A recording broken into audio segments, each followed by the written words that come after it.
Doing today? Welcome to my photo shopping live stream where we go online and look for deals together.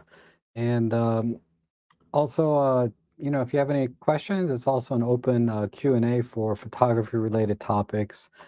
And I did find one pretty good deal today for a sling bag uh, and a couple other things that are interesting that I wanted to share with you. And then some things are not on sale, but things that I'm thinking about buying. So, because I've been trying to put together like a better uh, panorama landscape tripod head type system because I really want to do a lot more panoramas. And I've just been kind of doing them mostly handheld. And occasionally I'll bring the tripod out, but it's a little bit clumsy, the setup that I have. So I'm trying to streamline that as cost effectively as possible. And of course, there's always a lot of other things going on. It's really a interesting time to be in. Everyone's kind of worried about maybe the tariffs that might be affecting you if you're here in the U.S. in particular, but really worldwide. Whatever happens in the U.S. seems to kind of ripple everywhere else, and uh, and a lot of new camera releases. And let's see, like the Fujifilm GFX 100 RF is a really interesting camera, so I'll talk a little bit about that. And And then I've been doing some portraits. Hopefully, I'll be able to get some more models, dancers in particular, over the coming weeks. So I'm going to be sharing some images with that. But let me check in, see who's here. I see Roger's here. Good to see you. And Jeff and Steve and ATR Bear. Good to see you. And then Roger had a quick question. I guess Astor Hashi light meter, is that still your preferred standalone meter? Need to get something for my Kodak. Um, I'm not sure. It's a nice compact little meter, and it works pretty well. Uh, and it was accurate when I first got it, but I haven't really used it in about a year, so I pulled it out. It was on my shelf here, but I usually use it with this camera here, my Konica film camera, and you have to kind of calibrate it with a digital camera maybe first for the kind of scenes that you're going to be um, using. And by calibrate, I mean, whatever shutter speed setting, whatever exposure settings you get on your digital camera, see what the light meter gives you, and then adjust it accordingly to match if it's the exposure in the digital camera is the one that you wanted. And that's what I did. But generally, I didn't find I needed to change whatever the meter was telling me. I just used what the meter was telling me. And of course, film is pretty flexible. So uh, you can be plus or minus a couple of stops with film and still be okay, right? Particularly on the high end, on the highlights. Okay. But we'll look at a couple other light meters online today. I'm trying to charge up I have it here. Can't see it, but I'm charging it up. I haven't, like I said, the battery was drained when I picked it up, and it's come on, but it's not responsive for some reason. So possibly it's not working anymore. I don't know. That would not be good. Okay, and then Jeff says, I bought the DxO Photolab 8 through your link. Would your tutorials for Photolab 6, or is there somewhere else you'd recommend? Yeah, the Photolab 6 tutorial is great. The only difference really in the workflow is for the one, like I have a workflow for beginners or something. Really, the only difference is in the local adjustments. You used to have to uh, make the local adjustments on the control points directly.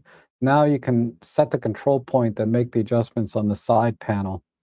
But other than that, it's pretty much the same in terms of workflow. And then the other tutorial on the color wheel and the color space, that's also very good and still applies to Photolab 8. As well as, working with projects and importing. So just about everything is pretty much the same. There's just been changes in the workflow for the local adjustments and a couple of new features added. I should update that because we have been in a couple of versions. And good morning, Clint. Good to see you. Okay, so uh, how's my Seraphine's asking, how's my instant photography? I haven't taken it out since uh, gosh, since I did those last images and the self portraits. I've had so many so many other cameras I've been using. When the OM3 came out, that's pretty much dominating 90%, if not 99% of my photography lately. So that's what I've been using is the OM3.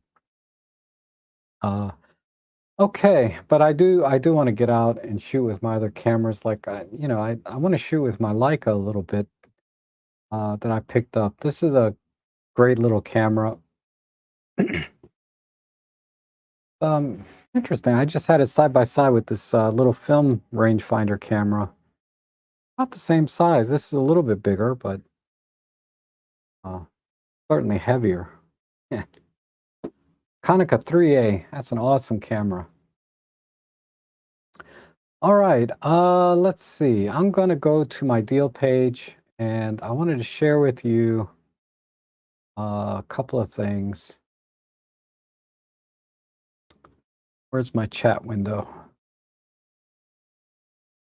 Okay. I'm thinking about getting this thing, but let's go to the deal page. I did want to share with you a couple of things. A little tabletop tripod for $12. That's a good deal here. These are really handy, for just bringing with you in your bag. It doesn't take up a lot of room, and it's great for like doing flower photography, close-up photography, macro.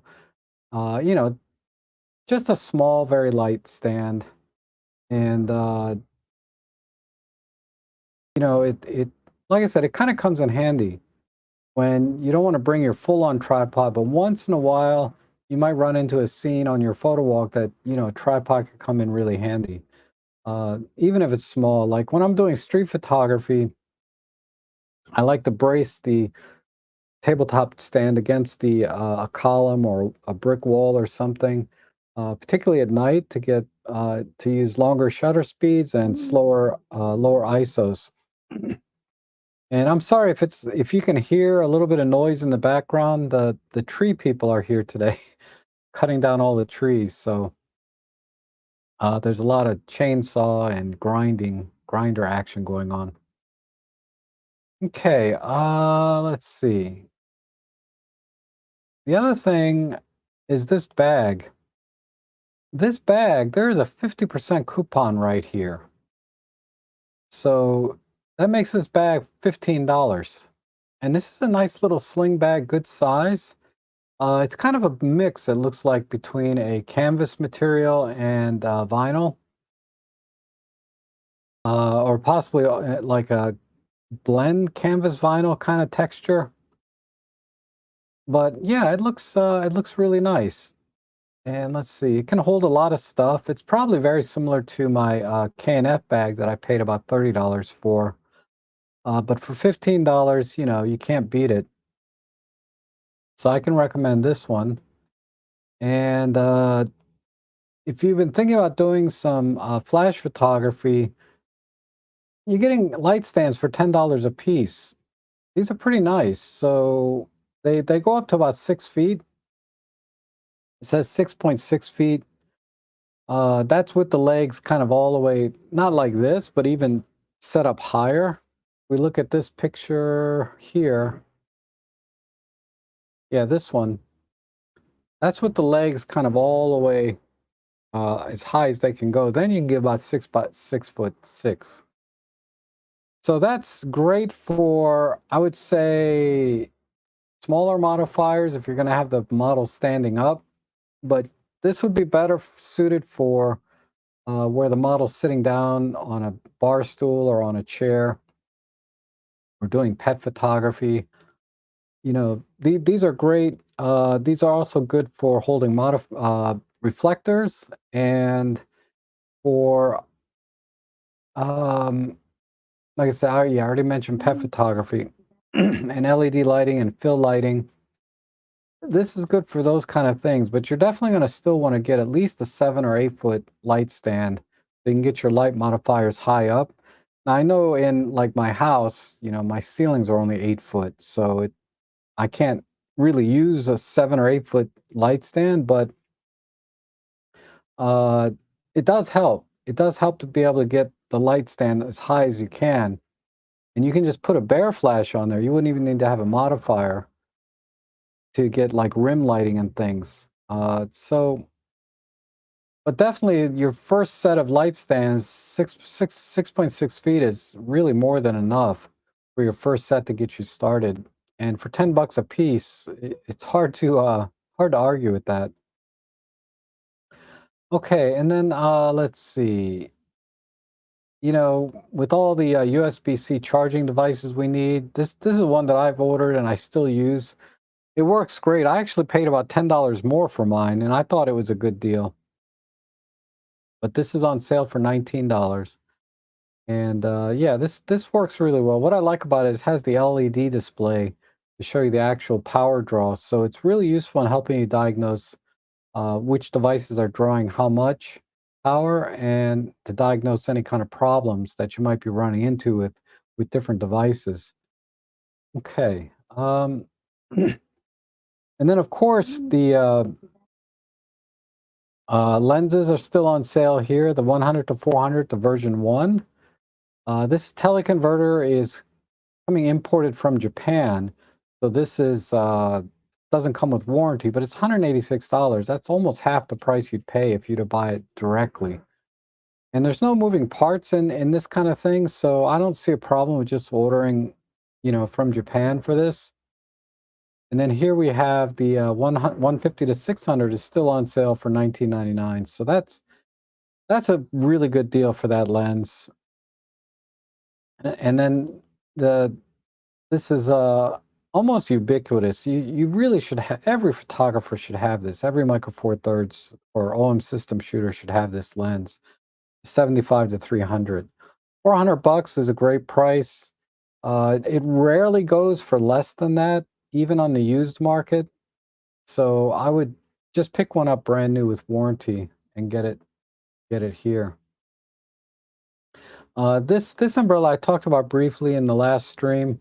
I bought a couple of these.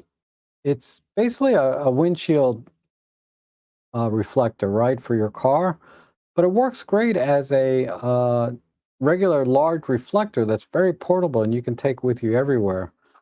So I really like this reflector. This was featured by Marcus Pix in one of his videos, and David told me about it. So I bought a couple of these, and yeah, it's pretty nice. I mean, you just have to be a little careful because the arms and everything here are a little bit flimsy. But generally, it's as good as any other light modifier that you buy cheap, right? Okay, and let's see. Uh, this is a good thing to go with the light stands. So another $20, you can get a nice backdrop. It doesn't come with the uh, light stand holders, the frame in the back. So you still would have to buy that. But if you just want a black backdrop, $20 is pretty cheap. And then one other thing is this bag here. This backpack here is got a $10 coupon. So you can get this backpack for $39. It's a nice canvas material. And Mosiso here is a very popular brand on Amazon.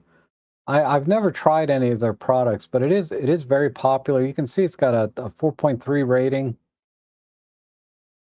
And it's on the smaller side, which is perfect for Micro Four Thirds and mirrorless cameras anyway. Might be a little too tight. They're showing like a full frame system in here. Might be a little bit tight for that, uh, but you'll have more than enough room for Micro Four Thirds stuff, certainly. And then let's see, anything else? I've talked about a lot of these things in other streams. These are all really, really decent products for the money, and I have no problem having these on my page. Now, one other thing I want to show you. Let me go back to my regular page. I've updated the landscape shopping page with a bunch of stuff because I'm shopping, like I said, to streamline my landscape photography. So I'm thinking about buying this thing. I have it here in my cart. I'm just debating. Uh, but let me just talk about this tripod real quick. This tripod has a bowl adapter to it, so that you can level the ball head or whatever you put on top of your tripod, so that when you're doing panoramas and moving the camera left to right or up and down, your camera, the base has got to be level. Got to be level to get really flawless stitching. And then of course you'll need a nodal rail and stitching software. But the more that you can get it done in camera correctly, the perspectives and the nodal point and all of that, the better your stitching and distortions and all of that that can happen when you're stitching, the less likely all that's going to happen, and you're going to get a nice, clean panoramic photo. And I've created huge panos, and I really loved it. So I wanted, but I didn't do it in the best with the best gear. So I'm trying to find a good system to put together. There's one that Thomas Heaton uses. He uses an Acrotite or Acrotech, but this is just a pan and tilt head. And this is really very, very useful for doing multi-row panoramics because you don't change your the level. You don't change the horizontal angle by tilting the camera forward. Whereas with a regular ball head, you kind of run the risk of doing that. So something like this would really make doing multi-row panoramas a lot easier and a lot more consistent. And of course, it has a full 360 turn this way and about 90 degrees going in the other two directions. And it looks to be well made. It's pretty sizable too. The base here is a 62 millimeter base, so you're going to need a sizable tripod to mount this onto, and that's why I have the tripods here. So I have it in my cart here. I'm thinking about it. So that's that. Okay, and then I think I started a new,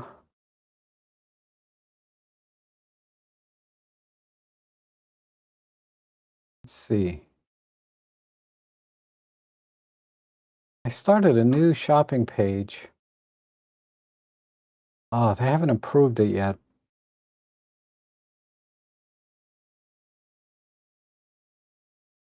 Okay, it's not up yet, so I'll talk about it next week once it gets approved. Anytime I create a shopping list or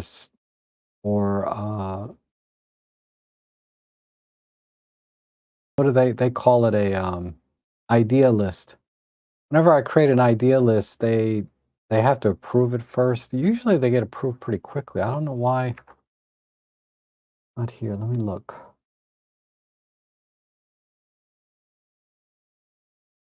It's Flash Studio.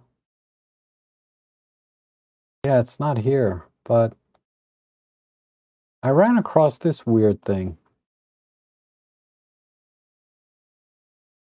This is like some kind of this is like one of the strangest tabletop tripods I've ever seen. It's made by Leofoto, which is a really good brand, but it folds up into this nice little compact tripod, but then you can see it expands out, has all these quarter 20 screws all over it, so you can mount other things. I can't think of personally how I would use such a thing because it's not cheap. Even on sale here, it's $143. What is this MT4? The MT4 is without the you can buy just the legs, or you can get it with the ball head. The ball head, wow, that okay, so I'd probably buy just the legs and use my own ball head. But I'm gonna create another idea list of weirdo things like this that I find really fascinating, and maybe of use to someone, you know, um, because it's really interesting. Okay, let me get back to the chat section, and those are the main things I had that I wanted to show you today was the bag and some of the landscape stuff that I was thinking about. Um, because yeah, right now what I'm doing on the landscape is I'm experimenting with a couple of different things. I have this like leveling base that I can, level the camera on top of this. This is a video head, but it has I can pan and tilt with this without affecting the level or the horizontal angle. Uh, this works. This works, and this is the nodal rail on top. This works. I may not. This is why I haven't bought that other thing yet, because I can get away with just this. Um, and I paid. Well, this is my my KNF tripod, carbon fiber tripod that I reviewed. This is a really good stable tripod for doing landscapes too. But I had to swap out the ball head and put this on. I put the leveling base on and this pseudo video two-way uh two-way head, right? Pan and tilt, and then the nodal rail.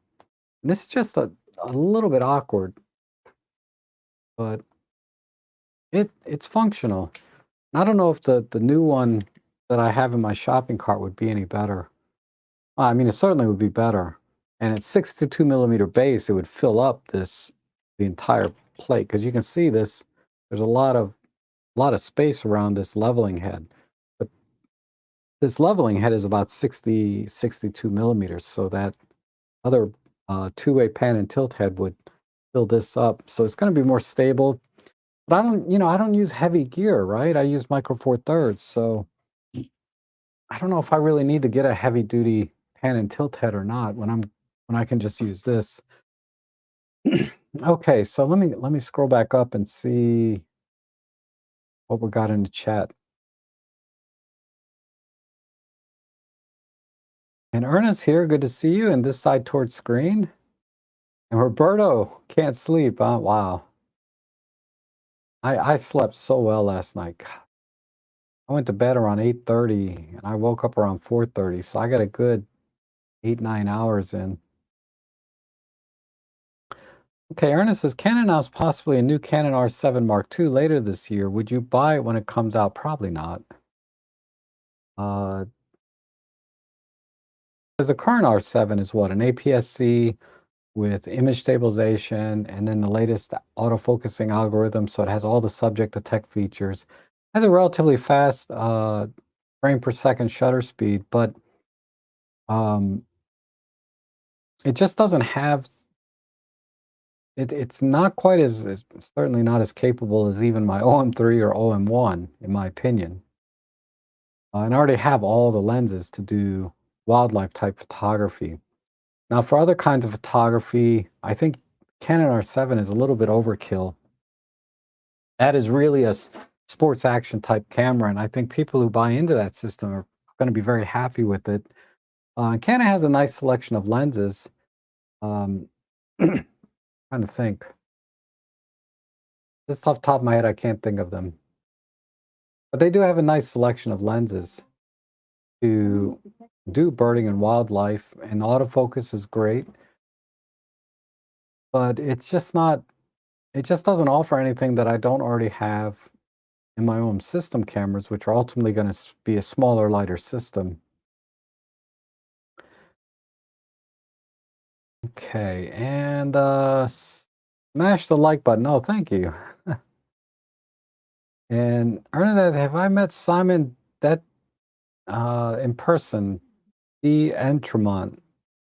He also does wildlife photography and he has a similar personality. No, I've never met him. I've seen his videos. He's killing it on YouTube. He's getting, but he has a lot of articles and publications, online that point to a lot of his videos as well. So he's funneling a lot of traffic from off of YouTube, organically. So it doesn't matter how you get the views, but he's getting a lot of views and he does a good job. Um, it's I've watched a few of his videos and they're pretty good. They're pretty good. They're a little bit high level. Like he doesn't get into the fine print and the details like I do when I do stuff.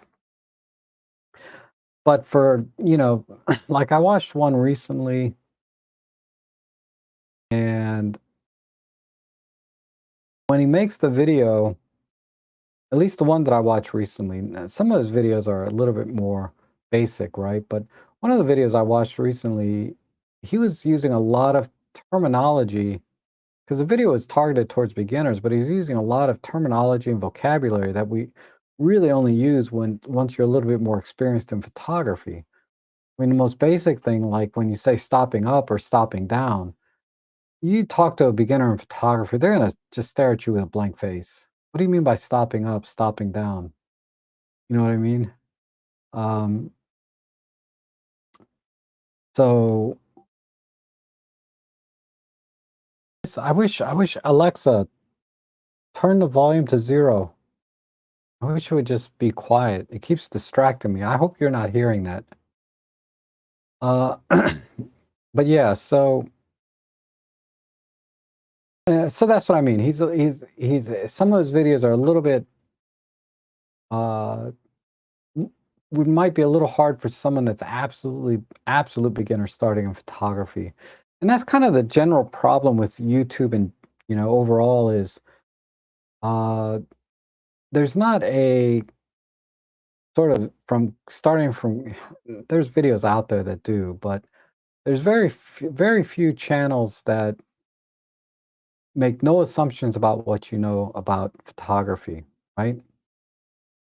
And really explain things in detail why you're doing each thing and what each thing is for. And you try not to use vocabulary, or if you do, uh, use any kind of vocabulary that's photography specific. You explain what that means. But anyhow, I'm not critiquing him at all. He has a great channel, but I'm just talking about YouTube in general. There's no organized like, okay, start here, learn this, learn that, do it in this order. It's a great platform for little 10-minute, 20-minute type videos. But photography is much bigger than that, right? And to teach photography, it's really hard to do in that short of time. What I did is I used to do like these 2 and 3 hour classes on like Zoom. I used Google Meet, but I would do like 2 and 3 hour classes for people that were absolute beginners. And I would start with the very, very basics and go there. And that makes a little more sense for people just starting out. But that's just not a YouTube thing, right? Okay. Vulcan, good to see you. Mark, good to see you. And let's see. Lynn says, I missed a deal on an S1R on Gear Focus. I watched it for 3 weeks, went back to get it. It was gone. $1,200 with boxes, batteries, grip. Wow. Yeah, that's a deal. But prices are coming down on the S1R. I'm seeing them in the 1200s a lot now. Mid 1200s. I'm still debating. I'm debating if I should just get buy the old S5 Mark 1. If I can get that for 500 bucks or something. Um, just to get back into the L mount system and use the lenses that they have available. The S5, the Mark One, was a very good camera. I had it for a while, a couple of years. I bought it primarily for video, but I don't know. We'll see. I gotta pay for the tree guy today. We'll see what's left after that. Are there any 30-foot tripods? I want to shoot high, and I couldn't find ones that high.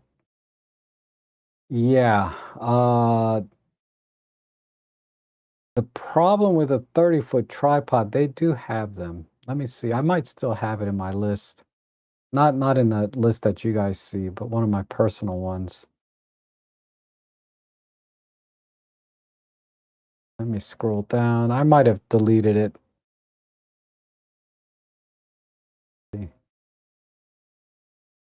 Because I found a solution for me.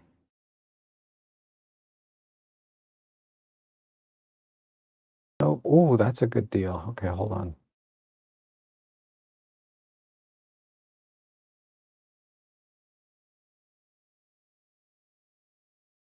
No, yeah, I took it out. But this is let me look at my orders.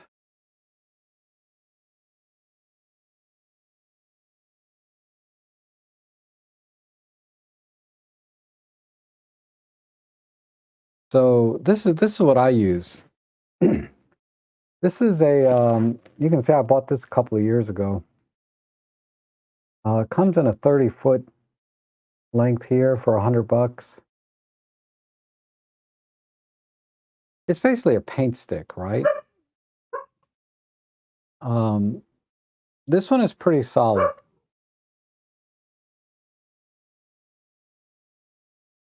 And what you do is this thing is massive though. I mean, it's collapsed down, it's still almost like 5 or 6 feet high. I mean, and actually it's a little taller than me. So it's more than 6 feet. It's probably 7 feet totally collapsed. I wonder if they list it here. No, they don't list the size. So what you do is you get one of these, and then on the top, I have it over here. Let me just go get it. Let me find the uh quarter 20 stick adapter. I think it's this thing.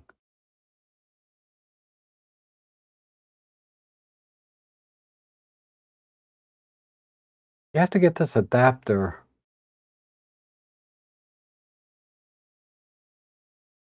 Little adapter. Yeah, this is it. You need to get this too, right? So let me get mine.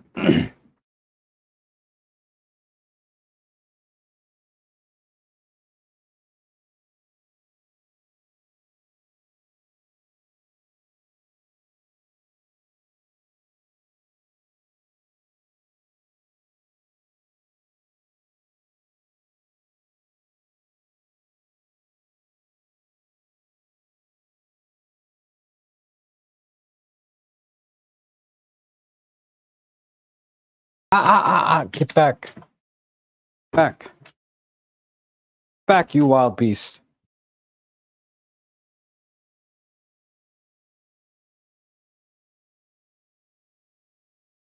All right. So this is the pole. So it stands up. Let me see. So yeah, it collapses down to about 6 feet. And then you just use this. So you can see I have my quarter 20 screw up here. That separate piece you have to buy. And then this will go up 30 feet. Then down here, I have if you can see this, I just have a standard sort of clamp here with a phone holder. So I'll use the app on my phone to control the camera when it's that high up. and then I just hold it like this when I'm outside. I have my phone mounted here, and then the camera's up there, and then I just extend it up, you know, slowly.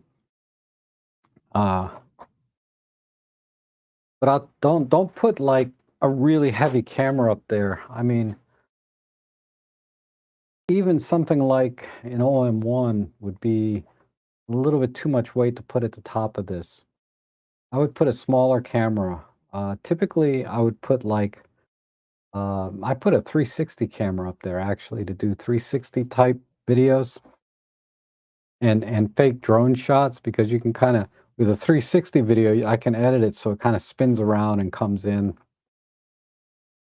But I used to put like I put my Pen PL8 up there, no problem, something like that, or an EM10, or a small camera. And I've even used my EM5 Mark III up there.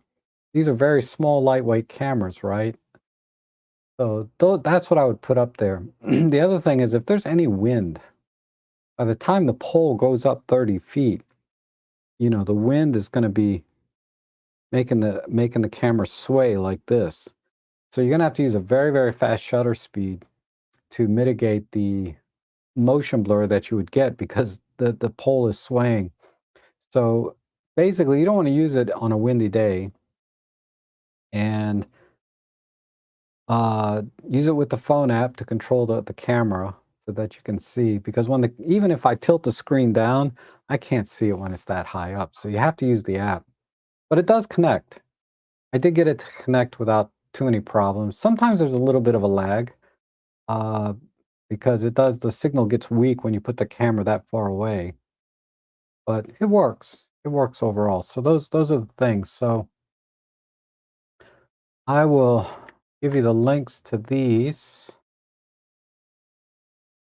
Uh, Full adapter and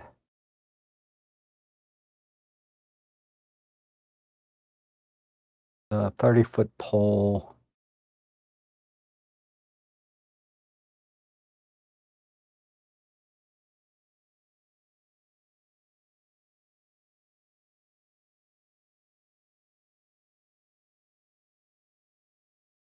Okay.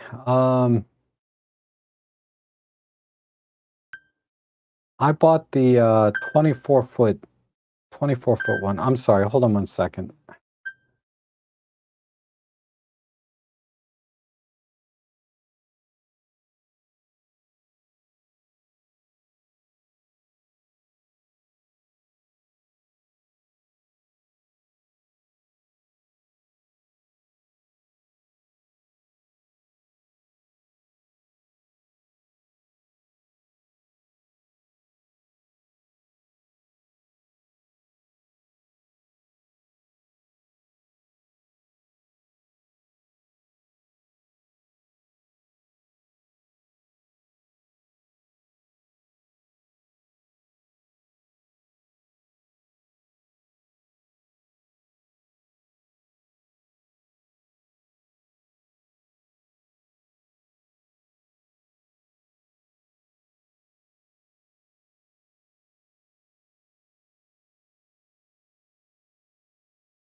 Oh, I'm so sorry.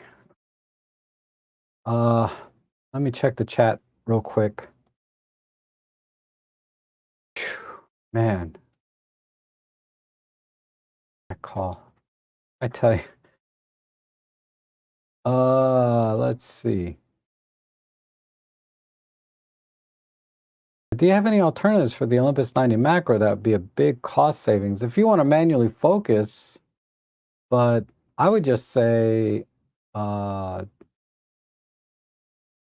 not really, because the 60 macro, obviously, right?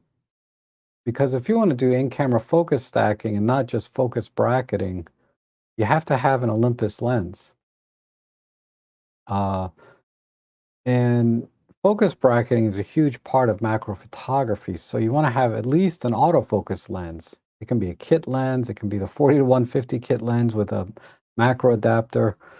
But yeah, there's not really any decent substitute. If you want to just take single shots and do close-up photography, for that, I would probably recommend just getting a macro adapter, like the one that I use, and use that together with the 40 to 150 kit lens. Um, I have it in my backpack because I took it out the other day. Yeah. Um, but I think it's the TT Artisan. Let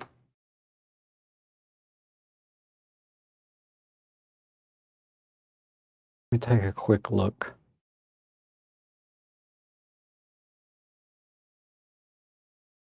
They have,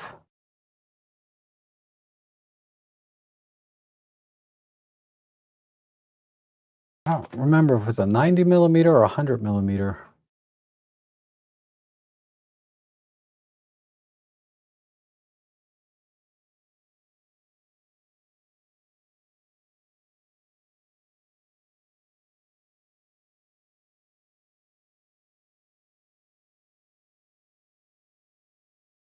100 millimeter.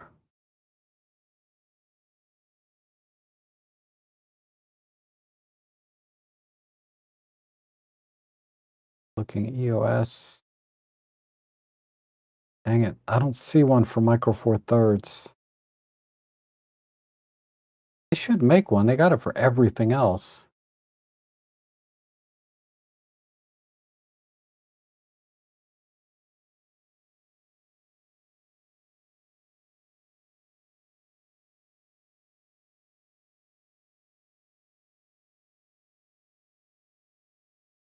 Well,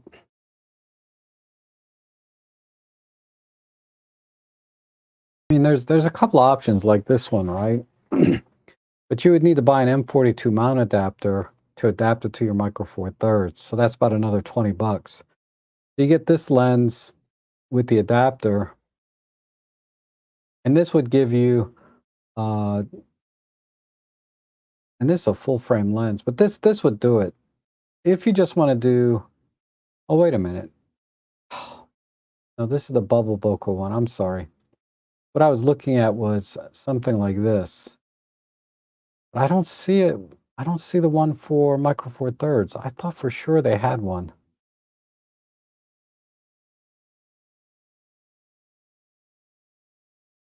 Let me just search this way.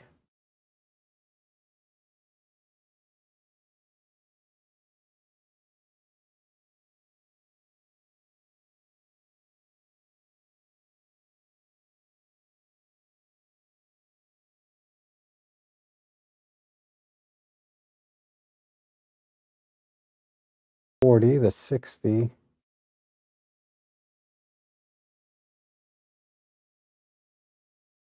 I don't see it anymore.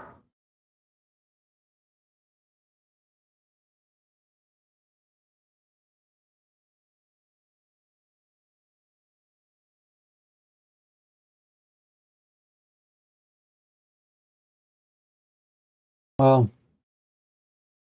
generally speaking, I wouldn't recommend these manual focus macro lenses unless you're doing single shots. Then there are some alternatives for the 60 millimeter, but I didn't see anything for the 100 millimeter.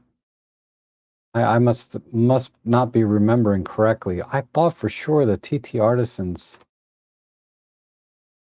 I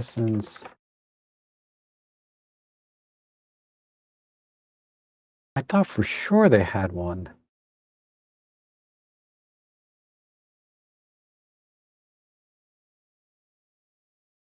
TT Artisan, yeah, that's the set.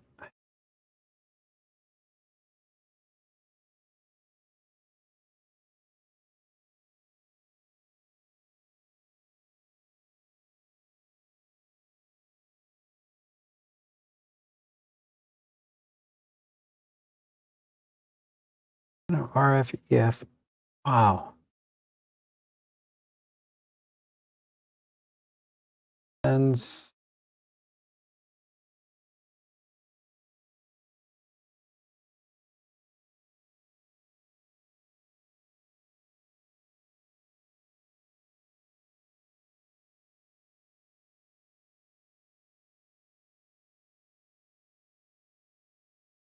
oh, here's one, but it's sold out.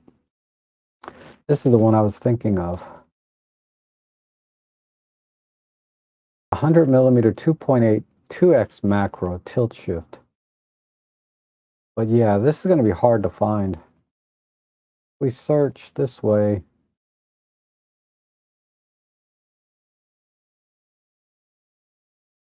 If they have it. Yeah, they don't have it for micro four thirds.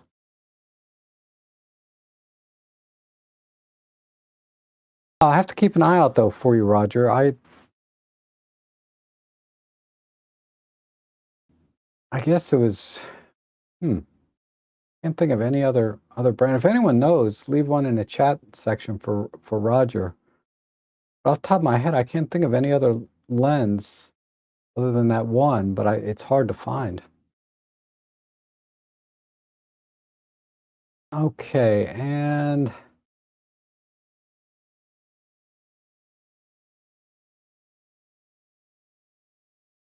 the David, I have the 16 to 30 and just wondering if there's a lower cost 90 macro.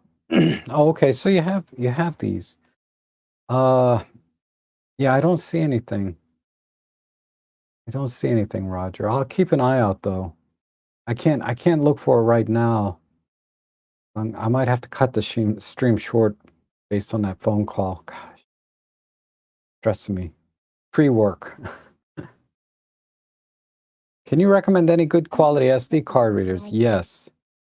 Uh, this one. I have it on my deal page. Um,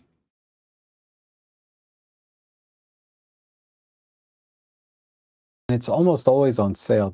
I have two different ones on my deal page. I have this one from Ugreen. Ugreen is a very, very good brand. Um, so if you need to read a UHS-2 card, this is the one to get. $15. I've seen it sell between $12 and $20. This is kind of in the middle of the road in terms of discounts go. But this will read UHS-2 much faster. If that's not important, this one from Ugreen, this is a good deal. I've never seen it for less than $9. This is $8.99 right now. This will read everything, right? SD, micro SD, compact flash. Not CF Express, but just about everything else. This is a good deal. Okay. Um,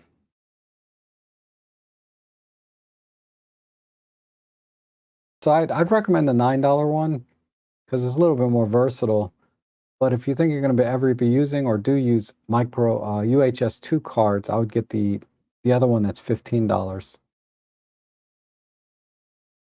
And Roberto says, anyone use Thunderbolt 4 USB-C ports? Do I buy a hub for it? Yes.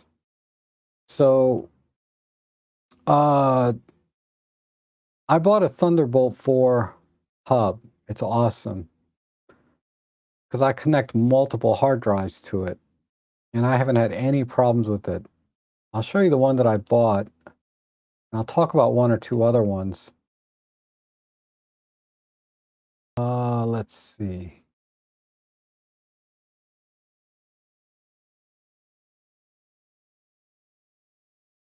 Thunderbolt.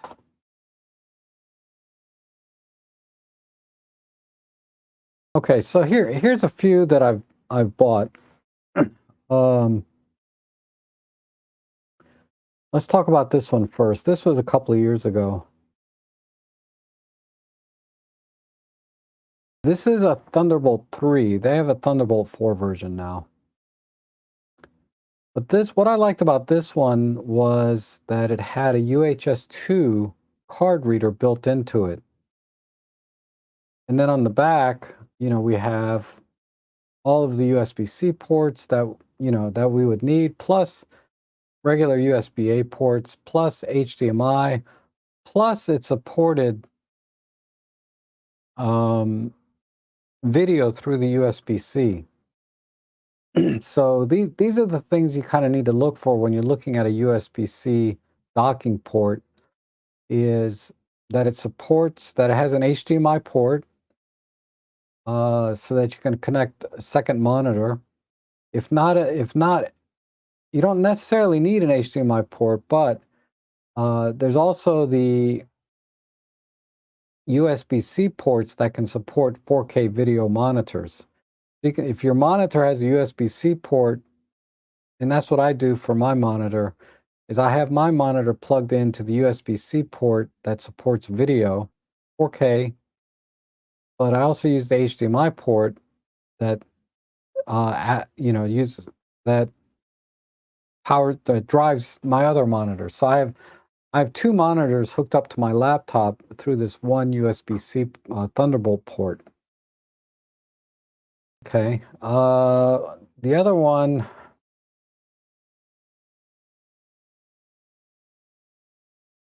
this is the one I ended up with. This is a good deal. It's about what I paid for it.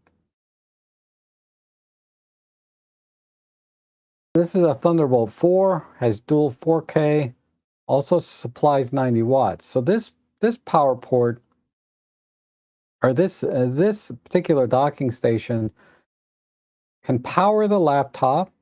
So you don't need to use the laptop's power brick. If you're using a laptop, you can power the laptop directly from this. The battery is always charged. You can also hook up a monitor through USB-C. And if I recall, yeah, this one does not have a HDMI port. It only has the USB-C ports. So for the HDMI, I actually plugged the other monitor in directly to my laptop. There's a headphone port, there's an SD card reader. I don't recall if this is UHS-2 because I don't use it. Let's see.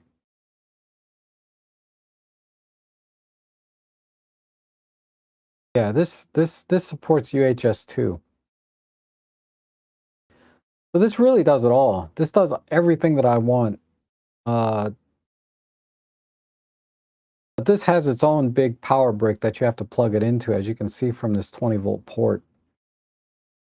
But it drives 3 Thunderbolt ports, 3 10 gigabit USB-A ports. And on the front, we have that goes to the computer. On the front, we have the card reader and another USB-A port, plus a headphone jack, right? Um, so this is the plug that you would plug in to your laptop. And these are just extras, your SD card reader and 3 and 3 on the back. Plus, networking if you do that. That's the one that I use, and I can recommend this one. It's been working flawlessly since I bought this, in 2020. So it's been working flawlessly for a year. Okay. I'll put a link to that for you, Robert.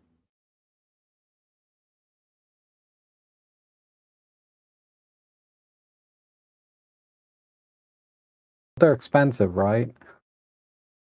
Okay. Um, oh, Marco's here. Hey, Marco, how are you?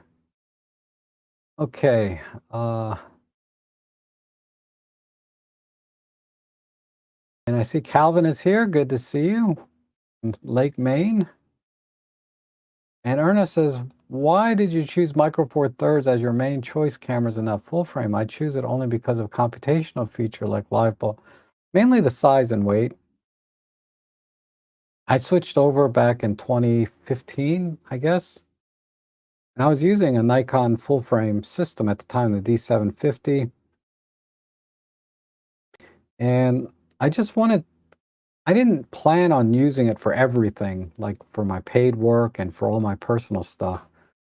But I bought one because I wanted a small camera that was, had an interchangeable lens and I could take with me hiking and stuff. Because, the Nikon full frame stuff was huge.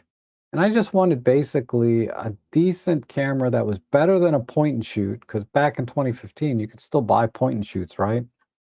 That was better than a point and shoot, had an interchangeable lens in case I wanted to do that, and took decent pictures. And after I saw how good the Micro Four Thirds system was, I bought an EM10 Mark II, and how compact it was.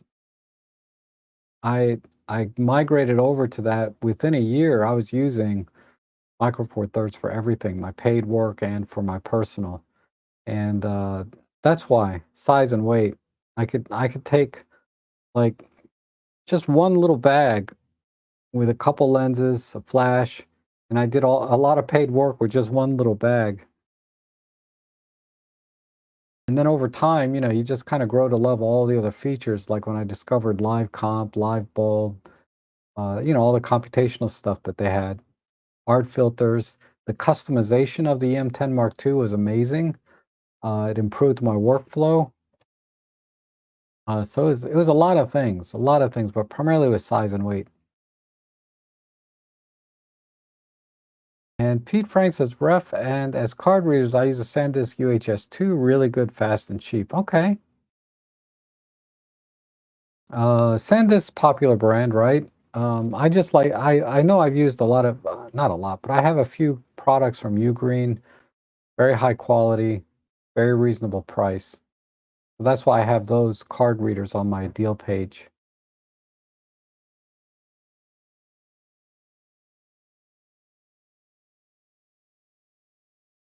Okay, you're lip reading. Sorry, I'm so sorry about that interruption.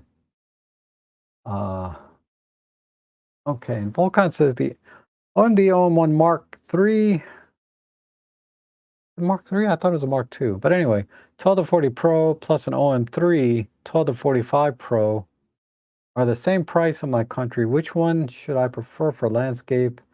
It tracks me, but I doubt its ergonomics with a lens 12 to 100. I wonder your opinion. Uh, I think, for landscape photography, get the camera that you like better. I know that's a stupid answer, right? But I'm talking about in terms of the looks. For me, the OM3, if I had to choose right now, I'd probably still choose the OM3. If you're talking about particularly for landscapes, ergonomics and stuff, even with larger lenses, the OM3 is fine because most of the time you're holding the camera with your left hand.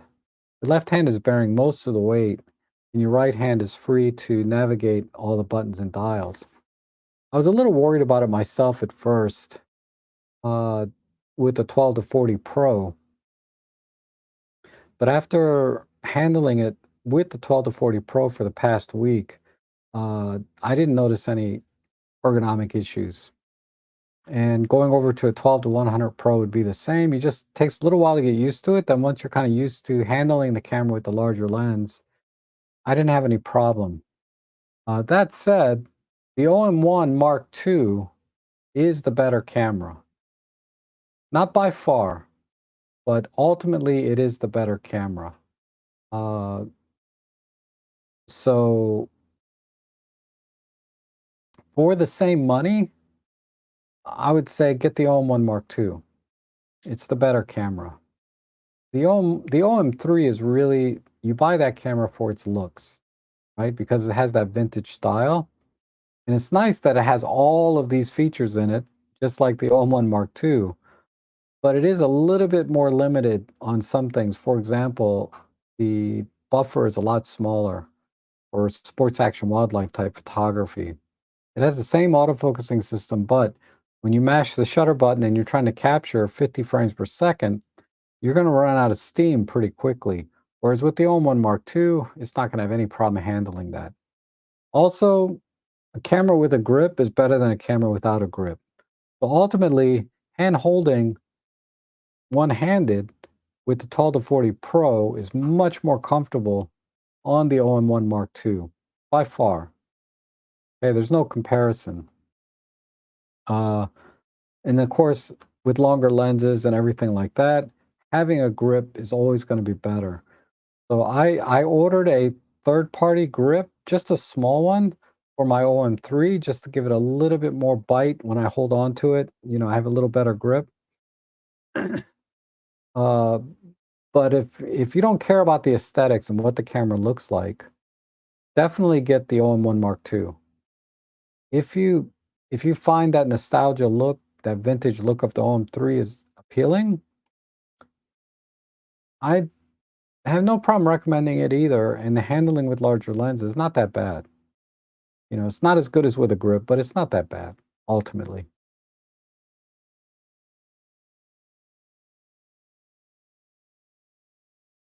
And P. Frank says, "Hi Rob, what would you go for as a small camera to go with the OM1 Mark II? Thinking of the EP7 or older."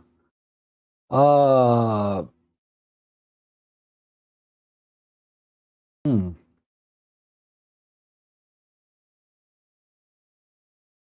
I mean, honestly, the OM5. But if you want to look at something older, EM5 Mark III is a great complementary camera to the OM1. If you don't care about the viewfinder, then yeah, the EP7 makes a lot of sense. But I would look at the OM EM5 Mark III for around $500-600. That's about what they go for now. About $700-800 for an OM5, and if you're looking at used, right? But I'd recommend the for a couple of reasons. One, it has a 20 megapixel sensor, versus the EP7. I think that's a 20 megapixel, right? Yeah. But I try to stick with the 20 megapixel sensor, not because it's any better than the 16 megapixel. For all intents and purposes, you're going to get about the same quality. But just for the consistency of having 20 megapixel images shot to shot to shot, uh, I think there's something to be said for that. Since this is a second camera, why not get it to be as close to the main camera as possible? So I would try and stick with the EM5 Mark III or the EP7, assuming that I think that's the one with the 20 megapixel. I think those are two good choices. And the EM5 or OM5 would be, um, I mean, the OM5, yeah, EM5 Mark III or OM5, either one, I think I would prefer that over the EP7 because it also has the EVF and a little bit of a grip.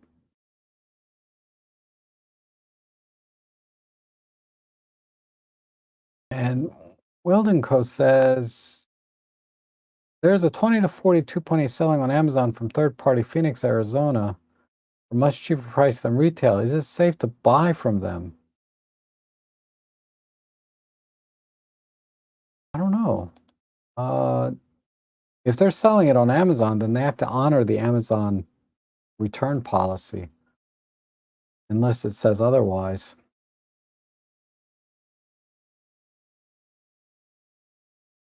Let me see if I can find the one you're talking about.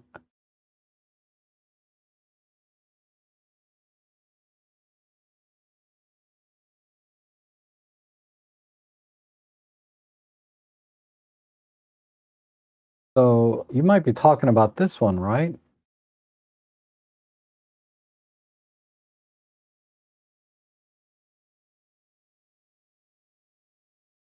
So being fulfilled by Amazon means it's in their warehouse.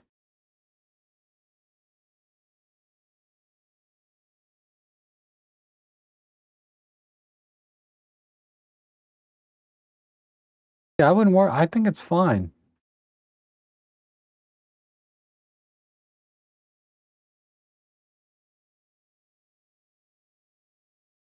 And this particular place has a good rating. There's not that many. There's only 18 ratings. But,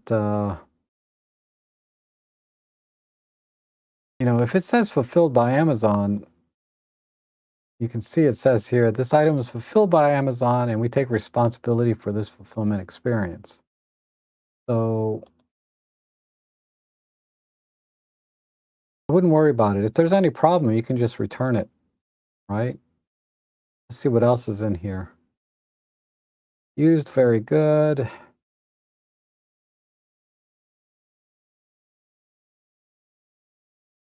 Yeah, there's some other options here. But as far as I know, when you buy off Amazon, you're guaranteed that return period. You can try it. If it's not what you expected or it's not as described, you can return it.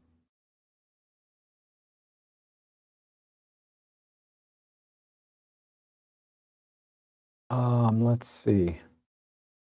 One hub to rule them all. Yeah, it's a good hub. It's been working great for me. All right. That looks like all the questions I got. So, oh, here's one. You had your hands on the GFX 100 RF, and I saw your short video about it. What do you think of it? So, yeah, it's much smaller and lighter than I thought it'd be. I mean, it's a little bigger than like the regular X100. And when you look at the specs, 100 megapixels, 28 millimeter equivalent field of view on the lens. It's an f4, so it's not very fast, but it's a wide lens anyway. It doesn't matter. Uh, the image quality looked great. I mean, if it wasn't almost $5,000, I'm not the right market for the camera like that. I'm going to spend that kind of money. I want an interchangeable lens camera at the very least.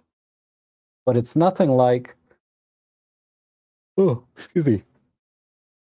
I didn't get my second cup of coffee today. It's nothing like the GFX 100, like the DSLR style ones. Those things are big, heavy, massive cameras. I have totally ruled them out in my workflow, in my life. They're so big and heavy. But the RF, that's definitely, if that's within your budget, and that is a pretty sweet little camera. You don't mind being fixed to 28 millimeters. And it has like this crop switch on the front, so it'll digitally crop in. I don't know how many megapixels you get are left over after you crop in, but you can digitally crop in at certain focal lengths. I think it was like 35, 45 or 50, and then 85 milli. It has like the standard steps in, but yeah, you're still left with probably 30 or 40 megapixels, even when you're at like an 85 millimeter field of view. So I kind of like that. I like that, and it had the aspect ratio settings, and all of these settings don't affect the raw image, right? So you can digitally crop in, but your raw image is still the full 28 millimeter field of view. So, and the screen was tilt only. It only tilted up and a little bit down. But just what got me was it was really really small lightweight camera for a medium format camera. It's pretty amazing. I really see the appeal for this camera. I mean, it's just way out of my budget. This is like Leica Q3 type stuff, right? I think it's a good alternative to the Leica Q3. I've shot with a Leica Q2. Leica colors are pretty unique. I mean, in a blind test, it's hard to tell, but when I put the Leica images next to my Olympus images, I could see the difference in color. And If you have a preference for one over the other, that's subjective, but there were differences in the color science between my Olympus and the Leica Q2. The Leica Q3 is an even nicer camera,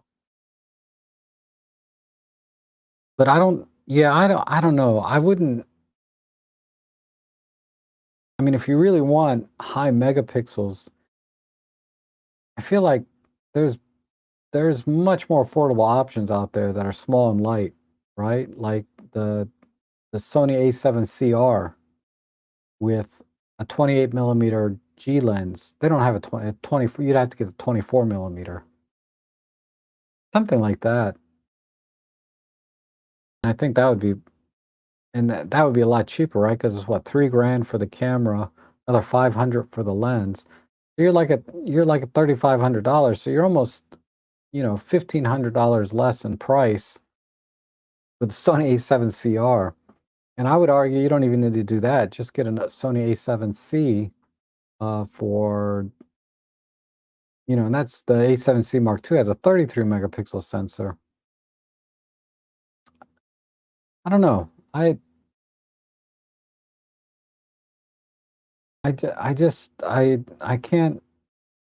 I can't justify the Canon, I'm sorry, the GFX 100 RF.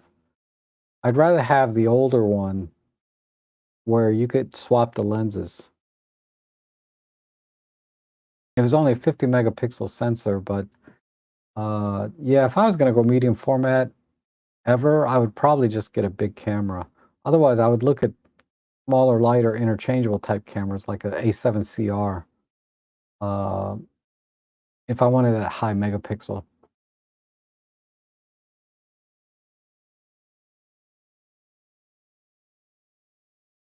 Okay, that looks good. So I think I'm going to call it here because I got to deal with this tree thing. Um, so thanks everyone for coming in today. Hopefully you like some of the deals I showed at the beginning of the stream, and I was able to answer some of your questions too. I hope confidently, semi-confidently anyway. But always double check. Do your own due diligence on anything that I say in a stream, and that really goes for anything on the internet, on YouTube in particular. But you guys are great. Thanks for being here today. I'll probably be back on Friday. I'm just a little flustered today with that's going on around me right now. I have to call it. But you guys, thanks for coming in, and I'll see you again soon.